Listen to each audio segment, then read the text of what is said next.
right, Revelation Wellness Community, this is happening. You guys have been asking for this guest for quite a while. So I don't know how bothersome we have been to you and your assistant, but it has happened. Today is here. Dr. Curt Thompson is with us on the Revelation Wellness podcast. Curt, welcome to the podcast. Well, gosh, as I just said to you a moment ago, it's an honor to be here. It's humbling to be here, to be invited into a space where people are really intentional and serious and joyful about following the King. And Yes. it is, following the King is not easy to do. It's not easy for me to do. I am an imperfect follower, and so it's always good to be with people who are working at that. Yes. So you don't feel so alone in your imperfection. Yes. I don't feel so alone in my perfect followership. So thank you. Imperfect, yes. Thank you for inviting me to be a guest. It's a pleasure. Well, we're really grateful. And yeah, following Jesus is a whole thing. It's a whole embodied thing. It requires some feet to follow, but our hearts don't always feel like it. Like we can feel so disintegrated. And that kind of disintegration just really rips at the core of who we are. To think the shame that comes with it, as you all know, your book, The Soul of Shame, you wrote that in what year? How many years ago? Soul of Shame was published in 2015. Okay. And would you say that book was one that kind of pivoted things in some ways for you? I just know you came across my radar more as that book came online. Like it felt like that one was one where the church was willing to talk about some things. For probably a range of reasons, many of which I'm not even aware of. That book has continued to not just have, but even gain traction. Yeah. I think maybe because shame is just not ever going to go away. It's never, it never. I mean, unfortunately, it never gets old. Yeah. And so that may be why. And that book continues to seem to land with folks in a way that has been helpful. It really does. And now you have a book out called The Deepest Place. It's coming in August. Yeah. Coming in August, right. So when they hear this, we're probably real close to it, guys. So if you haven't heard about it, this is his latest book. And this book is that the message resonates with our community much because we often talk about that Jesus says in John 16:33, in this world, you will have trouble, you will have sorrow, you will have these things, but then take heart. So we have suffering, we have trials. What does that look like? So let me just ask you, why did you write this book? Why did this message feel like the thing to get off your chest? The deepest place. Yes, the deepest place. Yeah, I think there were, as I say to folks, anything that the work that I do from the written work that I do is being generated from what's happening in the office, in the consultation room with patients. So it comes from real embodied spaces where we're sitting with people who are wrestling with their lives and their demons and with each other and so forth. And there are two things that jumped off of the page, as it were, of these confessional communities that we run in particular. And one is that, I had a moment some time ago when there was a patient who's been working at things really effectively, but over a period of about 25 years. And they had a moment in which they were lamenting the fact that as they were continuing to move, as we might say, further up and further into the presence of God and the kingdom of God and so forth, that they continued to have parts of their life that were still driving them crazy. Like, why is it that I still have this thing that continues to gnaw at me? Why do I still have a family that continues to behave badly? And why am I still affected by? Why do I still have these things? This sense that, like, she was exasperated with herself, and it became evident that there is a certain suffering that is included in what it means to be on this narrow road that you enter by a narrow gate, and we will be on in death. We'll be on until the new heaven and new earth appears in its fullness. And so there is a certain, what I wanted to speak to was, and to name, Yeah. that suffering is a thing that we must contend with. And it really is clear from the biblical narrative, even though we don't like this message, that suffering is not God's idea, but it is one of the primary ways that God uses to shape us and to form us. I think this is a really bad idea, frankly. Like I think like I would love I think I would love to have a frank conversation with God about like the particular tools I could come up with a whole range of other tools that he could use. For In sure. my opinion, that would be more effective. Absolutely. I'd be much more willing to cooperate with other tools that he might want to bring into the into the room to work on things. Um, but the other thing I think that is pressed upon me has to do, we talk about this notion of that if that's true about the notion of the biblical approach to suffering, that it is real, it is true, and it is one of the things that God is using to make us more like Jesus, Yeah. to share in his sufferings, and so therefore feel not just that we get that he knows what it's like for us to be us, but Yeah. that we then know what it's like for him to be him. Woo. Oof. And this is what's transformational, that when I have a felt sense that Jesus doesn't just get me, but that he's saying to me, like, dude, like, I'm just so glad that you now have have a sense of what it's like for me to be me. Wow. When Wow. I can do that, like, it's like, oh my gosh, the king is saying I'm like him, even in my sufferings. Yes.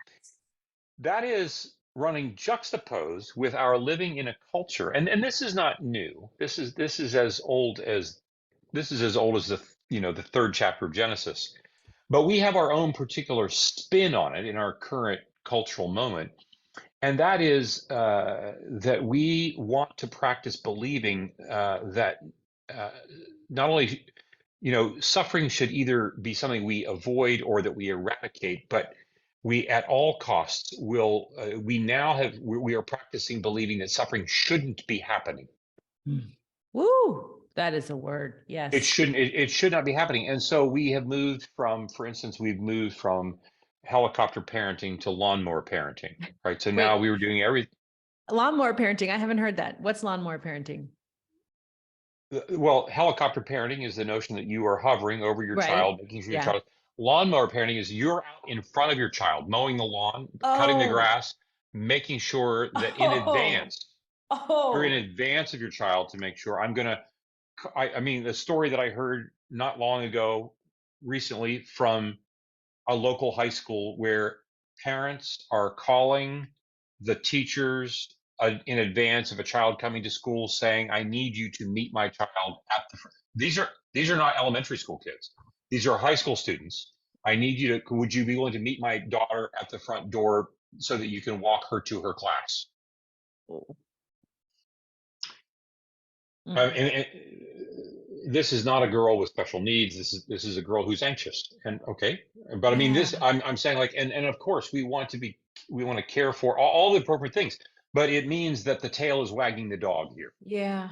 Yeah. And the message that I'm sending the message that the world sends is that you should be able to do anything and everything you can do to eliminate not just suffering, but the potential for suffering in your life, such that when it happens, I interpret it as there being kind of like a wrinkle in the matrix. There's a problem with the world that I'm suffering, and so therefore I need now the world to make the changes it needs to make. I shouldn't have to accommodate to this.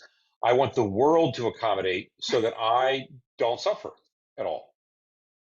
And so this is what this is what the lawnmower parent is doing. It's asking the world to accommodate, actually not just to their child. They're asking the world to accommodate to them, because if their child suffers and the parent doesn't know It's what to do with suffer. this is really Right. about the parent. And so it is important to know that, like, I think that when you read the Christian, the New Testament text in particular, but also the Old Testament text, when we read the text, we read a text that is very in touch with the world as it really is. Mm. And it is talking about the world as it exists, while we are trying to create a plastic pretend world. Oof. Yeah. Right. Whoa. Um, and so I think it's important for us to know that for us to live in a way such that our healing will be, such that our shame will be healed. Yes. It is Yes. important to recognize that journey will necessarily still include suffering. Yes. We say that suffering happens for three reasons: things that happen to us, that really do happen to us, that Yes. shouldn't, Right. or things that should happen that don't. We suffer for Right. those reasons. Things, so those are things that are out of our control. Most of our suffering actually happens because of what we do to ourselves. Oof. That's the Yeah. second thing. And then there is this third category, the suffering that I am going to encounter and endure because I am actively turning toward the light. Ooh, persecution. Um, Yeah. yeah, and persecution, but also, it's the suffering that comes when I, in following Jesus, decide I'm no longer going to live in the same family system according to the rules of my family system that wants me to take care of somebody else's stuff. Mm. All the things that I'm going to have to depart from my family system. This is John chapter 9, in which we have, it first looks like the Mm. story of a blind man, when in Mm. fact it's a story of a blind community. Mm. And this is a guy who is healed, and immediately all hell breaks loose, right? He starts to, Yes. like, at one level, he might have said, look, my life was just completely fine if y'all had just left me alone. And so we see that healing becomes this disruptive technology, right? It is a Yes. disruption. Yes. And so this blind man now begins to suffer Yeah. Yeah. as a response to his receiving his sight. Gosh, that's a Like good word. Yeah. like Yeah. that world is messed up. Like, how is it that he's now suffering because he's received his sight? Mm. And so it is important for us to recognize that even in our suffering, the way that we approach it, that the biblical narrative has a word for us about this that has everything to do with the community of faith, and how it is that in the middle of our suffering, that hope is not a thing that is just going to be dropped into our lap. It is a thing that we must form. Yeah. We must create it. We must construct it Yes. by walking into our suffering and looking at it square in the face in the context of community, Yes. such that not only can we be transformed by the suffering, but that our comprehension of what suffering is and is about in God's hands is also transformed. It's so fascinating. Just that kind of subjective look at society now, saying no one should suffer. And so we're all kicking the can of suffering down the road that no one should suffer. And it creates this cloud of anxiety, this Mm, cloud of, at some point the shoe has to drop, but it's not going to drop on me. And mm, then it's mm, this is, sideways. We're acting out sideways in some way because of avoiding the suffering. So mm, then my question, Curt, is what's the role of the church? Because if the mm, world is lawn mowing and doing all these things to mm, keep away, what is our role at the church? What do we need at the church level for there to be some impact to the world of mhm, the message of mhm, suffering? mhm. Well, I think, in some respects, it begins with our willingness to be with each other's suffering. Wow.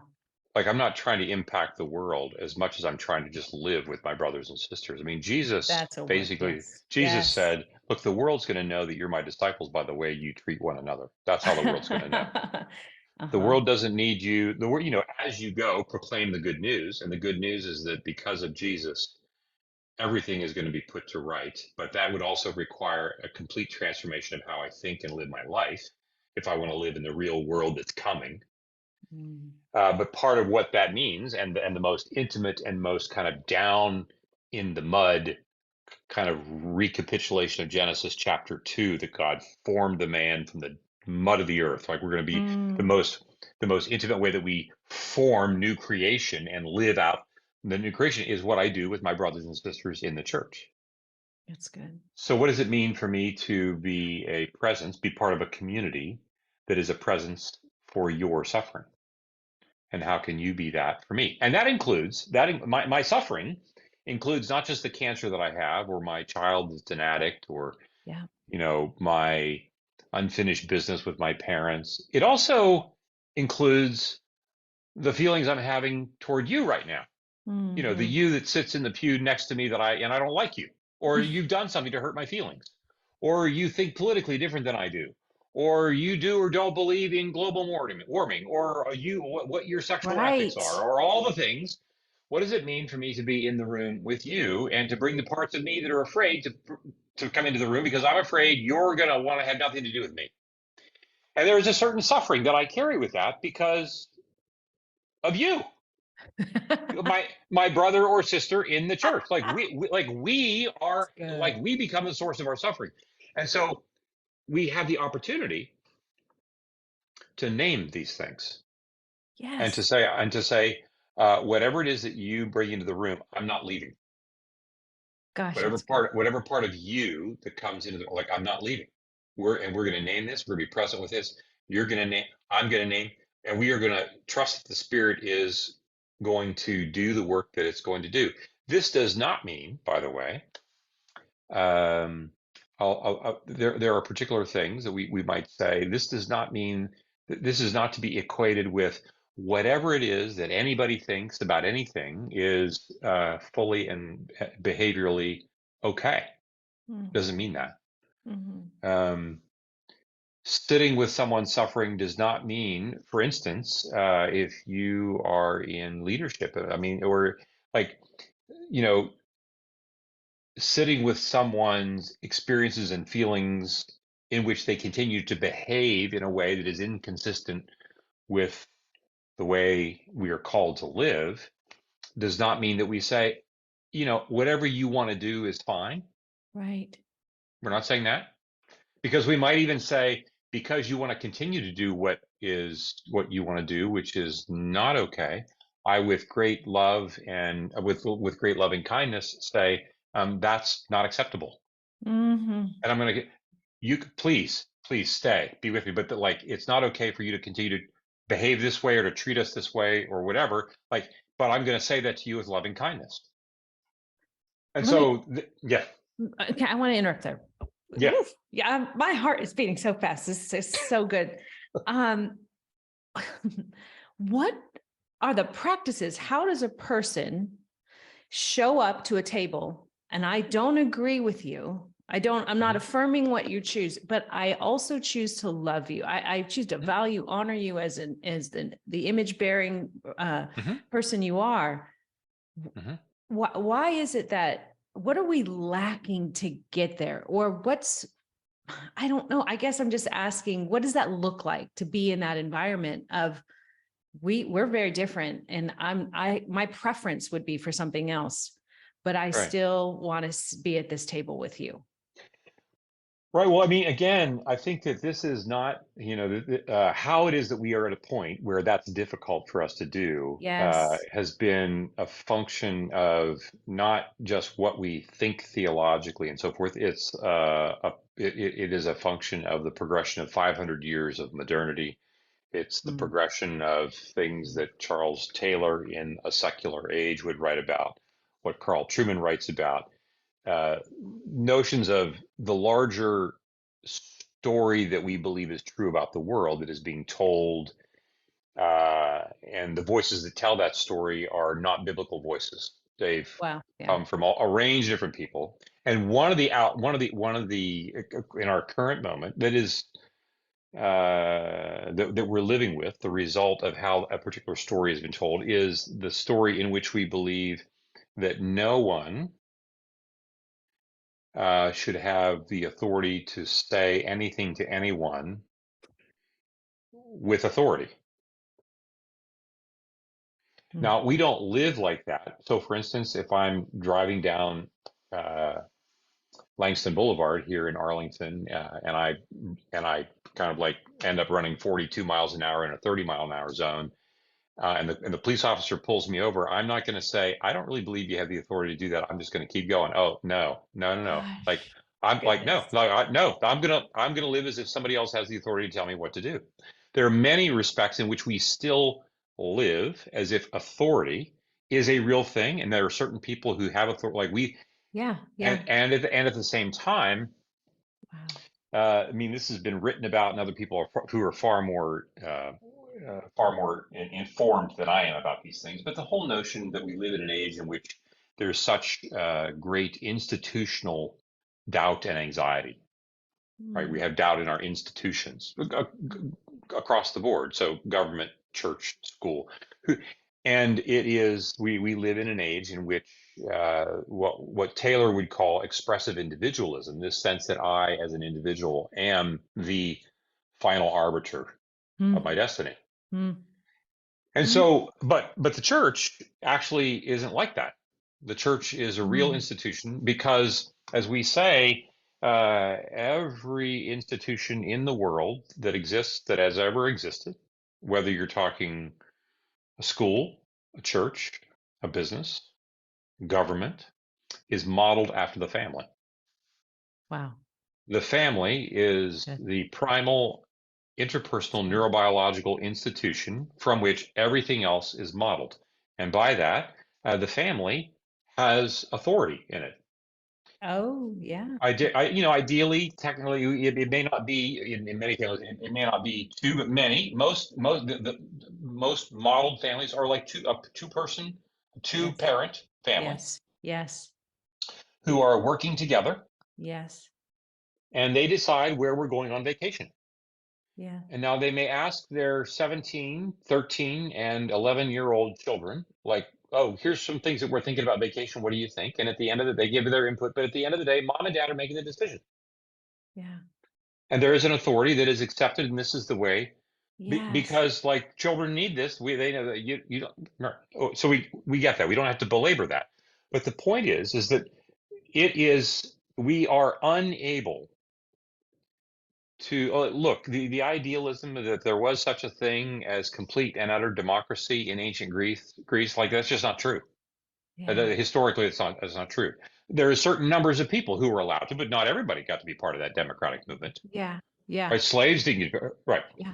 So the point being that we are kind of we are at a particular point in which both from a social messaging standpoint, a government messaging system and so forth, but the notion that I as an individual am Mm. the final arbiter of the Mm-hmm. world Mm-hmm. um, means Mm-hmm. that Good.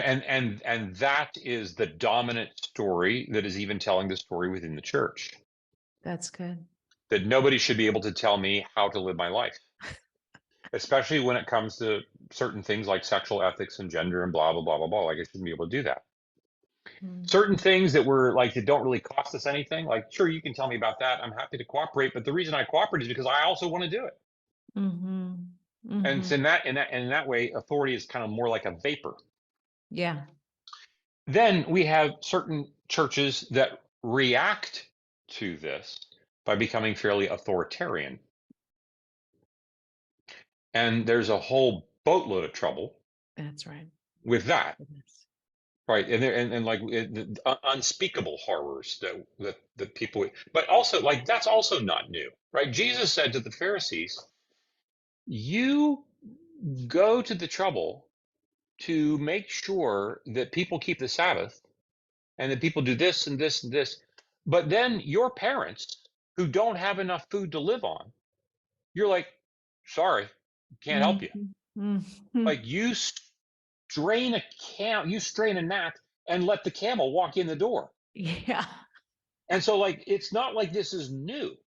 Like it is to be human, but it is our particular moment of this. And so uh but what I would say is that the whole notion of shame and the whole notion of attachment processes and so forth, this I think is helpful.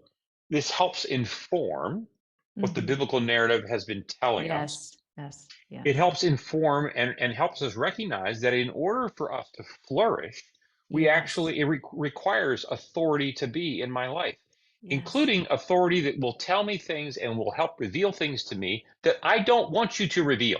Wow.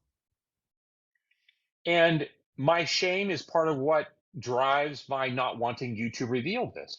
Yes. But if we're doing our work well, we can say, actually, there will be someone, Alisa, who needs you to be the Yes. authority in her life, Yeah. his life, Yeah. who can reveal things that are hard Yeah. without doing it shamingly. Yes. And that's where growth happens. It's when someone pulls the curtain back on the parts of us that we don't like, where we're then going to have demands placed on us to do life differently, Yes. but done so in a way in which nobody's shaming me. And I'm going to have to work through that.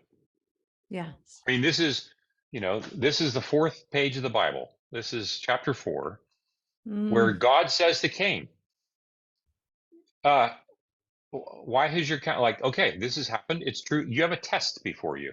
mm, Yes, your brother, I've acknowledged your brother's sacrifice. I have not acknowledged yours. And you're downcast. And it mm. is a test for you. Is it Yes. not true that if you do well, will you not also be Yeah. elevated? Will you not Yes. also, Yes. right, be like will your countenance not also be brought forward and brought forward? And it's a test for Cain to say, like, oh, will God's love and generosity, will there be enough for me too?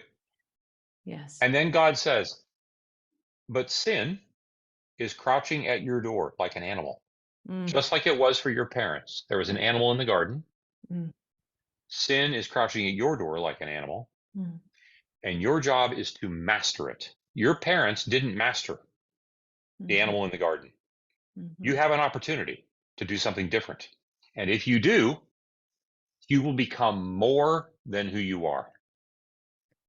And don't you think that's what suffering, as much as we don't like it, it provides this cue opportunity of I can make a choice here. This does not feel good neurobiologically. Yeah. This is sending off chemicals of fear in my brain that I should run for cover. But there's a Mhm. moment there, if we can identify that suffering isn't that I've sinned or that something's wrong, that this is just, I'm feeling this. Now I can make a choice in which way I will choose to go. Totally. It is totally the case. It Which is in totally that the case.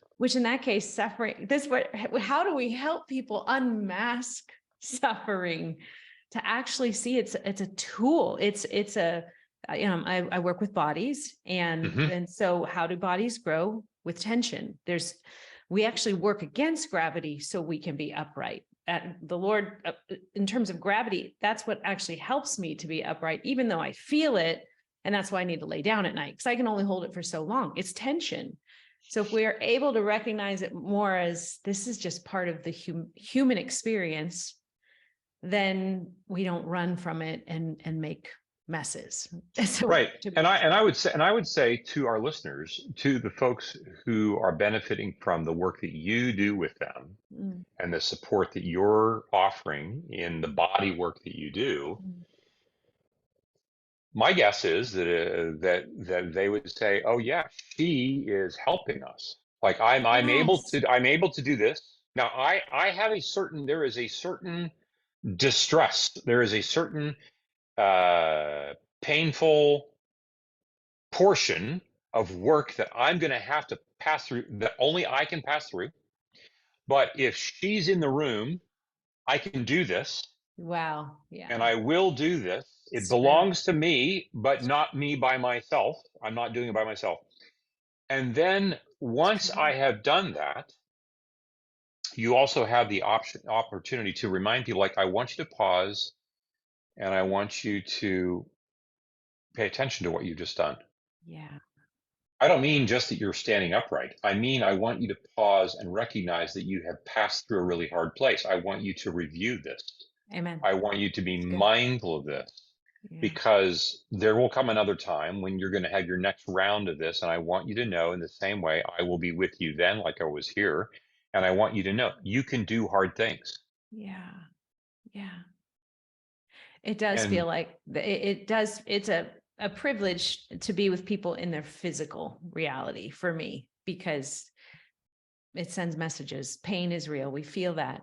But when it can be turned on to, um, I'm going to make it. I can Mm-hmm. breathe. I can Mm-hmm. ground. I can find something. And if it's even someone in the room with me, it is that tangible demonstration of a helper, of I'm here to help you, to strengthen you, to move from strength to strength, not to pummel you into submission, which goes back to that authority thing. Because if we have unhealthy authority, if there was an unhealthy person in the room throwing weights at someone, or, putting them beyond what they're capable of for their own ego stroke or whatever unhealth, that would clearly backfire, which is why I go back to the church, Curt, where I ask, like, what do we need to do?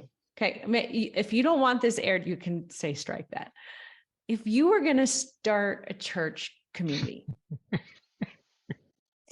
Okay, what would be like this is what I would want to see happen among people who come together. And where two or more are gathering, in a sense, there's a church there, but what would you want to see happen? Yeah. So I'll say so. Okay.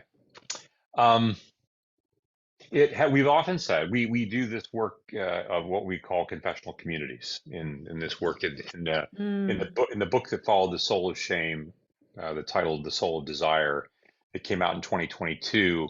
We talk an awful lot about confessional communities and what their purpose is and so forth, and how they create this space for the creation and curation of beauty and goodness in the world. And one of the things that we discover in these confessional communities is, we've often said, if we were to, they meet for 90 minutes weekly. And if we were to begin every confessional community with two, and there are groups of, 6 to 8 people plus the 2 therapists that are working. If we began each of those with kind of 2 worship hymns, and we paused in the middle for a 5 to 10 minute reflection and homily on a text, and at the end we had the Eucharist, we'd have church. Of that. Okay. And most of what would be happening in the course of a 90-minute church service, most of what would be happening would be the work of the Holy Spirit in the work of formation. Yes. That's what we would be doing. Yeah. Using processes of worship and text and the body and the Eucharist, right? Yes. And so if you ask me, like, what would a church be like, I would say it would be a collected gathering of gatherings, in which your body wouldn't get out beyond about 150 people. Wow. And your group would have about, each and that group would have its opportunity for people to be weekly gathering. Yes. For the purpose of formation and for the purpose of telling their stories more truly in line with the gospel story, that is the one that is drawing all of our stories into a truer place. But we would do this by naming everything that's happening, not just in our lives outside the church, but what would be happening in our lives in this group of people that we are experiencing with one another. So that I don't just go, I move from talking about my marriage, talking about my work, talking about my family, extended, and so forth, to talking with you across the room about what it is that you said last week that really pissed me off. Gosh, go. And to be quite honest, because this has also happened, I would also be talking in the room. This is where things get really. Now you can decide if you want to keep this or not. But you read about it. You read about it in The Soul of Desire. We also talk about what happens in the room when one of the men in the room finds one of the other women in the room who he's not married to be really attractive. Wow. Yes. And we say, like, gosh, Sarah, I have to say, like, I think about you a lot because I'm like so attracted. Because these are the conversations that we have in these rooms. And I will tell you, because we don't have them like this, we're having affairs in the church instead. Oh, I'm going to throw a shoe. Yes. Yes. Now, you don't have these conversations cavalierly. You don't have them you have them very carefully. You have them with wisdom. You have them with guidance. You have them properly bordered and boundaried in terms of how and who, so forth Yes. and so on. People Yes. are not like taking their clothes off and having sex in front of like 8 other people. Yes. We're not doing this. Yes. But as Yes. we say, look, anytime males and females are in the same room, sex is in the room. I don't care if you're at a football game. That's good. Right, sex is there, and by that I don't mean that people are like everybody's thinking about having intercourse. What I'm saying is this longing Yes. to be cared for, to be connected, to be wanted, Yeah. to be seen as attractive, to be protected.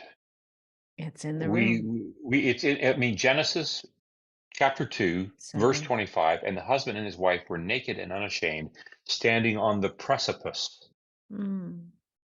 of growing into their being the king and queen. That's where, like, that is the eternity Mm. that is in every Mm. person's body. There.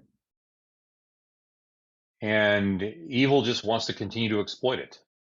If we are willing to name that we can't escape the eternity that has been placed in our hearts, which Yes. means the eternity that's also been placed in my body, Yes. if I'm not willing to name it, it, like the animal in Cain's situation, is crouching, waiting to devour me. But it is in the naming of these spaces that we then can also enter into our suffering in the way Yes. that Jesus entered into his suffering. I mean, Yes. notice in Luke 24, when Jesus says, Father, forgive them, for they don't know what they're doing. Notice he doesn't say from the cross, I forgive you all because you have no idea what you're doing. He asks for help. Oh, wow. Yeah. Yeah. Like, That's why does good. he need to ask God to forgive him? Like, why doesn't he just like, well, Yeah. because like, this is why Trinitarian theology, one of the reasons why it's such a big deal, because it really reminds us that even Jesus, as he says in the farewell discourse in John, in John's gospel, where he says, like, even now I am not alone because the Father is with me. Yeah. And when we read that portion in Matthew's gospel, Father, my God, why hast thou forsaken me? We think, there's there's hymns and songs and Mm-hmm. sermons preached about God, about Jesus being alone. We have no evidence in Scripture. We have every evidence in Scripture that Jesus was not alone. Mm-hmm. Mm-hmm. Mm-hmm. That when you look at that text in Matthew, this is Psalm 22. That he's beginning Psalm 22. And in Matthew's gospel, Matthew, who's writing to Jews, would know that, like he does in other parts of his gospel, that just the mentioning of the first part of certain scriptures is his way of assuming that the reader knows what he's talking about. And he's not just talking about the first line of Psalm 22. He wants to bring to the reader's mention the entire psalm. And when you get to verse 19, everything in the psalm changes. Mm-hmm. It turns and it becomes a psalm of vindication, Mm-hmm. a Mm-hmm. psalm of comfort and confidence. That this Mm-hmm. is where Jesus is going. Mm-hmm. And in his suffering, he is not by himself. Mm-hmm. And that's what enables him to do what he does. And it is in the presence of a community that enable us to then enter into doing the hard things of like, Good. no, I'm not going to do my addiction. I'm not going to look at porn. I'm not going to drink. Mm-hmm. All the things. What I am going to do is do something different because I'm being loved by you in this moment, Mm. over and over and over and over again, including the parts of me that I hate the most. And I know that because I've brought them into the room, Mm. which is an act of suffering in of itself, because like I'm really afraid of what you're going to do when you see it. That's right. That's a lot of yapping. I'll stop. No, I'm so happy.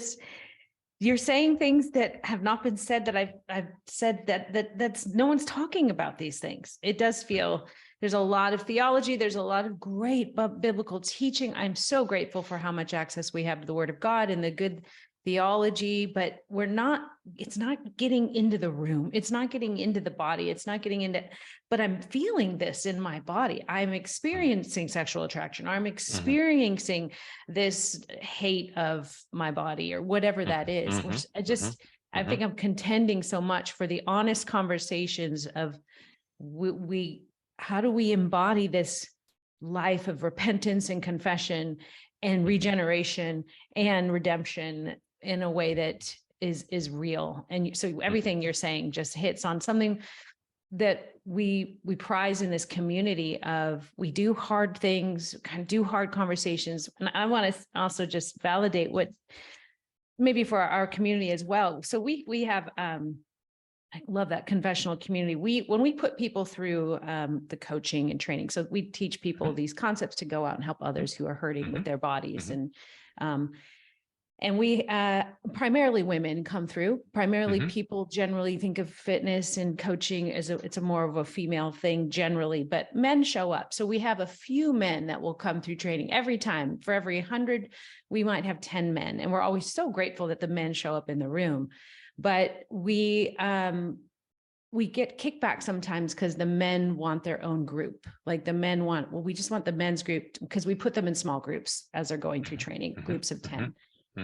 And we have through years have had people push one way or the other. And in my essence, I thought, I think it's okay for a male and a female to be in a circle. If we're talking about health and wholeness and the whole thing of what's going on, under some guidelines of there's some facilitation, there's some ground rules. I think this is right for us because in the beginning, male, female, if we're talking about a body, how do we co-labor? How do we co-reign together? And so we often get, there's just tension. People are like, men will show up and feel really, and I get it. They feel maybe outnumbered. There's more women. Women aren't sure of how the men's in the room. It's just really interesting when you put male, female into a small group. But in the end of it, after we've pushed through 10 weeks of training, however much time we go through, it is without a doubt, there's always some type of a breakthrough. There's always something where that, like you said, we bring the garden with us, that then there's this, I needed, as much as I was afraid of you being here, or I felt fear being here, I now feel more whole because I confessed my fear. I confessed my pain. I do think it's something, it just validates a little bit of this tension that is needed in the church, but we don't know how to do. Yeah. Well, I think this is where I think it can be really helpful to enter into a revisiting and a meditation on as our friends Tim Mackey and John Collins at the Bible Project would say, as he would say, right? There's everything you need to know about humans you can learn by reading the first 4 to 6 chapters of the Bible. It's true. Right, everything you need to know is there. It's true.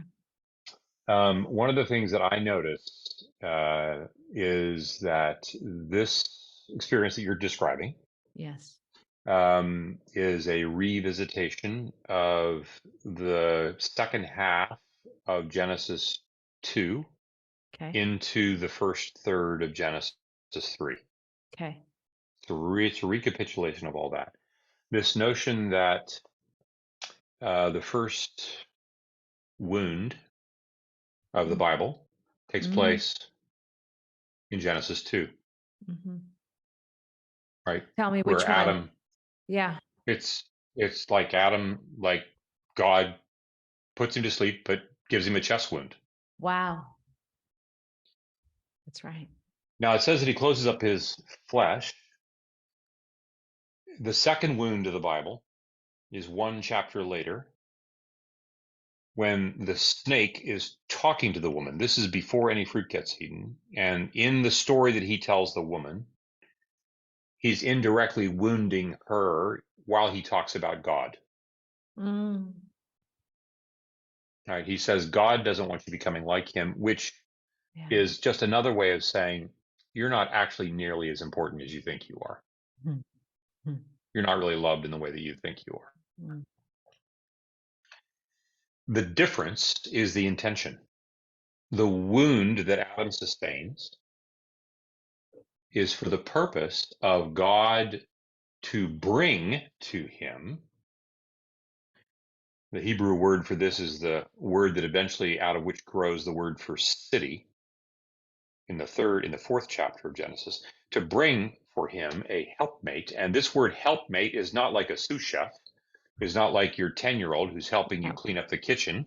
Right. Come on. It is the helper that is then referred to in many of the Psalms. God is my helper. God is my Hmm. stronghold. God is my Yes. fortress. Yes. That she is coming to be a bulwark for him and on his behalf in order for him to Mm. become more of who he's going to become, and he's going to respond to this and so forth and so on. And this is who we have standing at the end of Genesis chapter 2. Two. And when we get to the conversation that the snake enters into, everything gets turned on its head.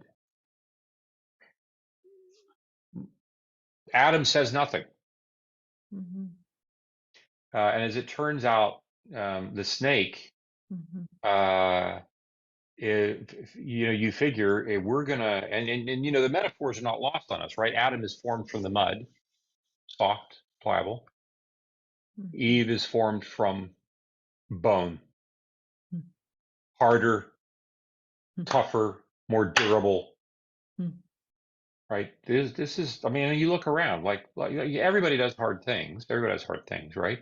But like you look at the number of things that when you just look at like what women do. Like, but what's the hardest thing they got to do? They got to put up with men. Like they got to put like right, okay. So the hardest thing you got to live with the other gender on the earth, right? Because you got to live in a world in which the other guys, like us, we are the ones who are starting wars and filling prisons. Yeah. Yeah. We're the ones who are we are the ones. It's not that women aren't violent. It's just a different way, and we are the ones that it makes it more obvious. But the point being that from the very beginning, there has been this tenuousness. When the snake enters the Wow. picture, suddenly there is this rupture that's taking place, even in the conversation, the rupture that's happening between the woman and the man. Why is Adam like not talking? Mm. Why he's just going to kind of like stay to himself, and then Mm. because something's happening to my helper, Mm. and I don't have what it takes to enter into this and say, because it was his job to grow up into becoming something Hmm. that he never grew up to become. Mhm.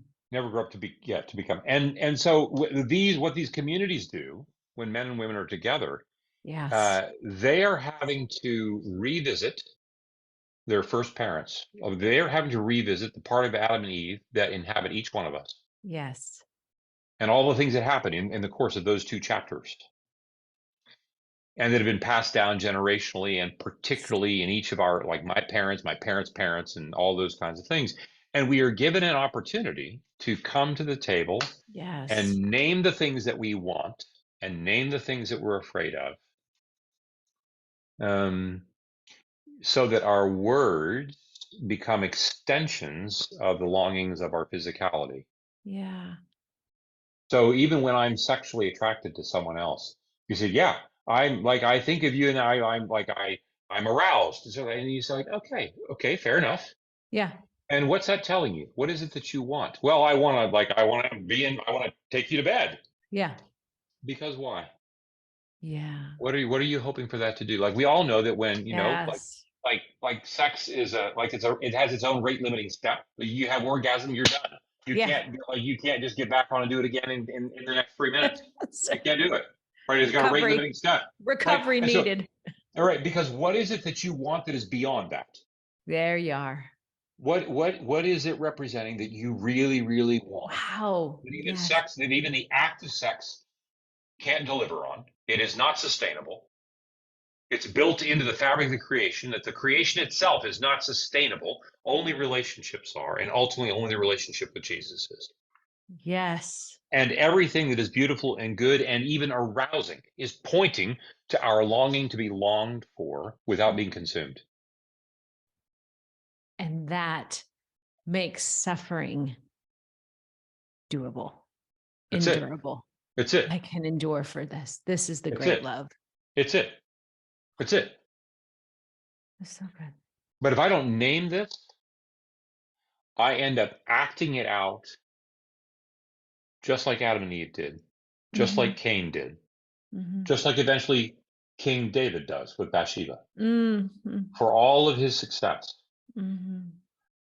David had unfinished business. I mean, you read the first, the opening scene about his own life, right? Like hey, Jesse, bring your sons out and let's see who's going to get to be king. And like David isn't included, Maybe even included. right? There's all the storyline behind this, Wow. Yeah. or the whole thing. And so when we give people the opportunity to name these things, we bring them into the room and we would say, like, wouldn't it be great if this is what church could do for us? We bring them into the room such that the Holy Spirit now is given access Yes. to heal, to regenerate, and recommission. We need that.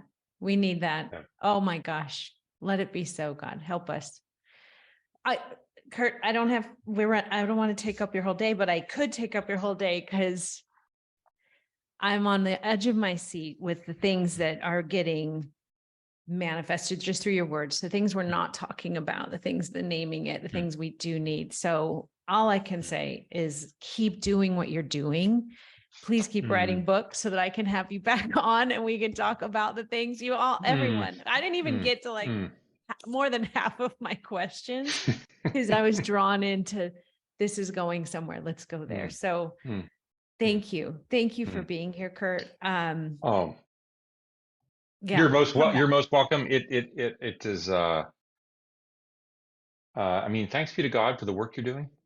I mean, just again, to consider that what you're doing is not solving problems. Instead, what you're doing is creating outposts of beauty and goodness with your work and with the people that you're working with. I receive that. That's a really cool thing. It's a gift. It is a joy to watch people come alive, fully alive, fully embodied, fully wanting more of what Jesus died to give. I feel it's a gift. Okay. Yeah. Right Before you leave, we ask 3 simple, silly questions just on ask every guest this. Rapid fire. Coffee, tea, or kombucha? What's your go-to? Coffee. You're a coffee guy. But coffee. But I would say, like, I qualify this. I'll just say it this way. I drink hot coffee ice cream is really what I do. It's wow. Most people would say what you're drinking is not coffee. It's like a little bit of coffee with lots of sugar and Curt, half and half. That's you really and what I do. me, that's a name for it. That's me. A hot coffee ice cream. I've never thought about. My husband looks at my coffee and goes, it's basically beige. It's light. It's khaki beige. And then I put in I agree with you on that. I need that. Favorite way to move your body?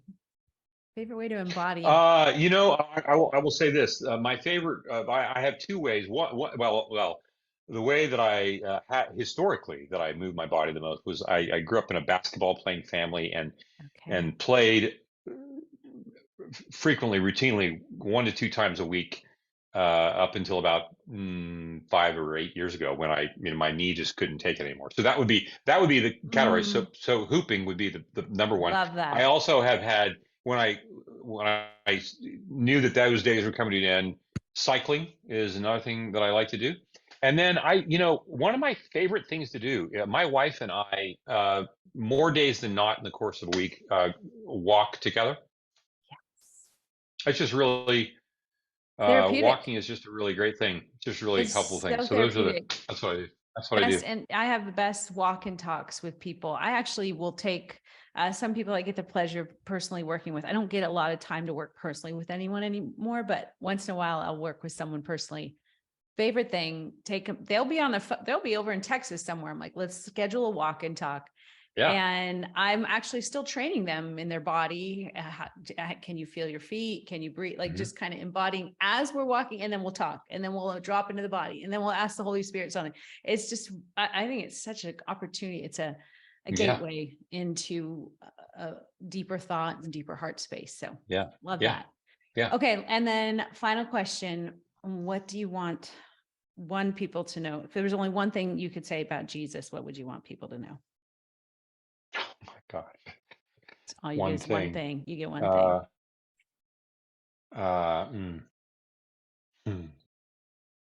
I have, it has been brought to my attention in some of my writing that I will write one sentence that ends up being almost an entire paragraph, which means you end up saying a lot in one breath. when answering the question of like what one thing I would say. I would say, uh, I would say that I cannot, I would say that I don't have words to express the depth of my longing, uh, and my trepidation at being finally fully in his presence.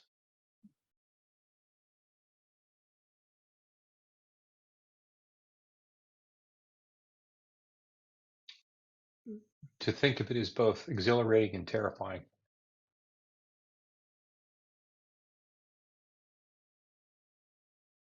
We'll end it right there. Thank you. Thank you for being here. Thank you. You're welcome. My pleasure. Thanks for watching, and remember, this video was brought to you by Revelation Wellness Instructor Training Program. Do you love Jesus and have a passion for fitness and wellness? Or maybe you're tired of the roller coaster of obsessing over and neglecting your body, and you know there has to be more to fitness. Let us equip you to lead others to health and wholeness rooted in Jesus Christ through our faith-based fitness instructor training program. Go to our website to learn more and listen to testimonies of people just like you who are bringing hope and healing to their communities as fitness teacher gospel preachers. Click the link in the description of this video and download a packet to get your journey to health and wholeness through Christ started today.